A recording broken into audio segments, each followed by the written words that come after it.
Ja, moin. Det er den glade Sønderjyde, som vil komme her med et lille indspark.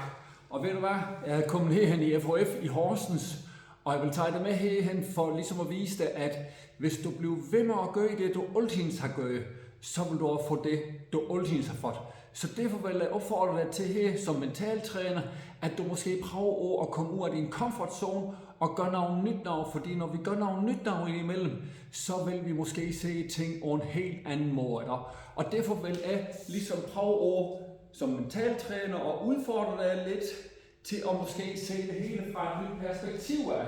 Og derfor indimellem for at se ting på en helt ny måde, så skal vi altså måske have det hele vendt op og ned, sådan så vi får det hele vendt over hovedet. For når vi gør det og ryster et hele boks, og måske kommer op i en højde, hvor vi kan se, det ser sådan her ud, jamen så kan vi forandre nogle ting.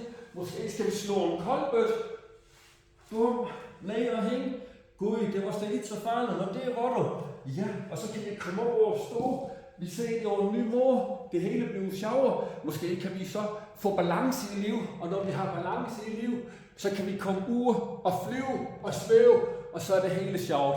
Så derfor har du lyst til at udfordre dig selv og prøve noget nyt noget.